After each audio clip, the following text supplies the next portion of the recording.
श्री हरिवंश महाराज जी, आपके चरणों में कोटि कोटि प्रणाम। हे गुरुदेव, कुछ दिन पूर्व मेरे शरीर के एक पुत्र ने आत्महत्या कर लिया था। आपके सत्संग एवं कृपा के प्रभाव से घटना मुझ पर तो बहुत अधिक हावी नहीं हो पाई, परंतु घर की परिस्थितियां, विशेषकर शरीर की पत्नी और अन्य पुत्र अधिक विचलित हैं। हे गुरुदेव, मैंने आपसे सुना है कि शरणागत के जीवन में जो कुछ भी अच्छा बुरा होता है, परिणाम उसका मंगल ही होता है, परंतु अल्पमति होने के कारण ये भय होता है कि कहीं मैं भटक ना जाऊं। महाराज जी, आपसे करवत प्रार्थना है, जिससे श्री जी के चरणों में, मेरे गुरु चरणों में अगाध भक्ति हो, ऐसी आज्ञा करें। देखो, जीव कर्म विवश होकर के आता है और कर्म विवश होकर के ही जाता है। हम लोग उसे अपने संबंध में देखने के कारण प्रियता लगा लेते हैं। मेरा पुत्र है, मैं इसके बिना कैसे जी सकता था। यदि भगवान की शरण में था तो भगवान ने इसकी रक्षा क्यों नहीं की। हम भगवान की शरण में तो कर्म बंधन भी मिटा सकते थे। ऐसा एक बार श्रीमद् भागवत में चित्रकेतु नाम के राजा थे। बहुत सी रानियां थी, पर उनके कोई संतान नहीं थी और बड़े धर्म से चलते थे। जब धर्मात्मा पुरुष किसी संकट में होता है तो उसे महात्मा का सानिध्य प्रदान किया जाता है। ये सृष्टि का क्रम है। जब किसी वास्तविक धर्म में चलने वाला होगा तो उसको किसी न किसी महात्मा का सानिध्य प्रदान कर दिया जाता है। तो देवर्षि नारद जी और अंगिरा जी पधारे तो चित्रकेतु उदास चित्त बैठे हुए थे। तो उन्होंने कहा कि आप ऐसे उदास कैसे हैं? जो धर्म का ज्ञान रखता है, धर्म से चलता है, उसके चेहरे पर उदासी ठीक नहीं होती। तो उनका, महाराज, इस समय मेरा मन पुत्र मोह से युक्त है। मुझे संतान चाहिए, आपका ज्ञान उपदेश नहीं। संतान मिलेगी तो मेरे को शांति मिलेगी, आपके उपदेश से नहीं। तो मुस्कुरा दिए। ममता रत सन ज्ञान कहानी व्यर्थ ही जाती है, सिद्धांत है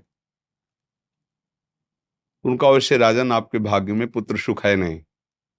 पूर्व कर्मानुसार आपको पुत्र सुख नहीं है। तो उनका, अब हम भाग्य की बात नहीं जानते, अब आपको भगवान ने भेजा है, आपको पुत्र देना ही होगा। तो उनका, तथास्तु। सर्व सामर्थ्यशाली महात्मा है, पर आपको हर्ष और शोक दोनों की प्राप्ति होगी। इस शब्द को नहीं समझ पाए और राजी हो गए। कुछ समय बाद बड़ी रानी श्रुति कीर्ति जो थी, उनसे गर्भ रहा और पुत्र हुआ। अब तो बड़ा आनंद, बड़ा आनंद। जो और रानियां थी, उन्होंने देखा अब राजा सीधे उसी महल में जाते, क्योंकि पुत्र का उत्साह। और बड़ी रानी तो हर समय, जो समय राजकाज से, वो बड़ी रानी के महल में। अब ईर्ष्या ने वो रूप धारण किया कि सब जो और थी वो सब जल गई। उन्होंने कहा कि क्या उपाय किया जाए महाराज, तो हमारी तरफ मुड़ते भी नहीं, हमारे महलों की तरफ सीधे।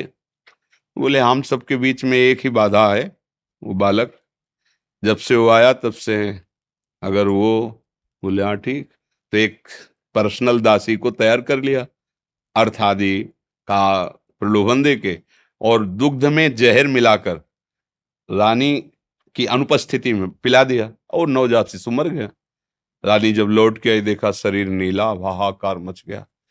फिर राजा को जब खबर गई तो पछाड़ खा के गिर गए, दौड़ते आए। वो विकल्प है, मैं प्राण त्याग दूंगा, अब तो जीवन। उसी समय देवर्षि नारद जी, अंगिरा जी फिर आ गए। तो उनका, महाराज, बोले आपको याद होगा हमने कहा था हर्ष और शोक दोनों प्राप्त होंगे। हर्ष ये पुत्र हुआ और शोक की जीव का इतना ही केवल संस्कार था। बोले हमें जब होता है ना, अपनापन होता है ना, तो फिर बोले महाराज हमें ज्ञान, एक बार हमें पुत्र से मिला दो, फिर वो चला जाए। बोले ऐसा? मंत्र बल से युक्त थे, आकर्षण किया, जीवात्मा सामने आई। बोली बेटा, इस शरीर में आ जाओ, एक बार अपने पिता को देख लेने दो। तो ये पिता जानते हो कौन है? वो जीव बोला, अरे कई बार मेरी पत्नी बना, कई बार मैं इसका बाप बनाऊं, कई बार वो जब अपना प्रवचन शुरू किया ना, बोले प्रभु हमें नहीं चाहिए, इसको कह दो चला जाए। ये हम लोग रहस्य नहीं जानते ना कर्म का, इसलिए हम सब दुखी होते हैं। एक दृष्टांत से ही समझ में आता है। दो मित्र थे, वो बंबई गए, व्यापार नौकरी करेंगे। पहले होटल में नौकरी की, धीरे धीरे थोड़ा धन आया, थोड़ा व्यापार करना शुरू किया।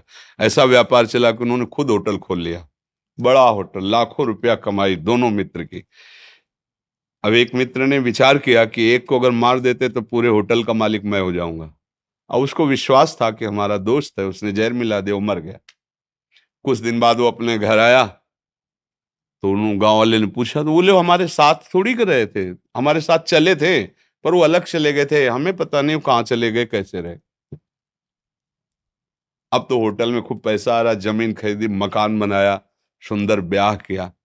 कुछ समय बाद लड़का पैदा हुआ, उसको अब इतना ऐश्वर्य, खूब पढ़ाना लिखाना, अमेरिका भेजा पढ़ाने के लिए। अब वहां बीमारी शुरू उसको हुई, अब यहां से पैसा शुरू, अमेरिका जाना, बीमारी इतनी बढ़ती चली गई, होटल बिक गया, मकान बिक गया, निजी जमीन जो खरीदी थी वो तो बिकी गई, निजी जमीन बिक गई, आभूषण बिक गए। स्थिति ये हो गई कि खाने को नहीं रह गए। अमेरिका से बुलाया, गोद में रख के रो रहे थे कि अब प्राण के सिवा हमारे पास कुछ नहीं बचा। तो उनका पिताजी, मैं आपसे बात करना चाहता हूँ, माता जी उस सबको अलग कर दीजिए। अलग किए तो बोले पहचाना, भगवत स्मृति से उसको पहचाना, मैं तुम्हारा वही दोस्त हूं जिसे कोई नहीं जानता, और जहर दिया था। हमारी ही संपत्ति हिस्से से बड़े थे ना, आज मैं तुम्हें सर्वनाश करके जा रहा हूं, मेरा वियोग और संपत्ति का वियोग तुम किसी काम की नहीं रहे। पधार गए। कर्म अवश्यमेव भोक्तव्यम, कृतम कर्म। अभी हम आप तिलक लगाए बैठे हैं, लेकिन कल हमने जो किया है, जो फसल बोई है, वो तो काटना पड़ेगा ना। तो हमें धैर्यपूर्वक रहना चाहिए। उस जीव का इतने ही समय तक और ऐसी ही गति होनी थी, और मुझे उसे दुख भोगना था। वो राधा राधा राधा, आगे बढ़ो, ये भगवत मार्ग है, आगे बढ़ो, उसकी चिंता मत करो। जितने समय, ये सरकारी खेल है, जिस ऑफिस में, जिस बंगला में, जिस गाड़ी में जितने मिनट के लिए आदेश है, उसके बाद तुम उसका, तुम्हारी वो गाड़ी नहीं, तुम्हारा बंगला नहीं।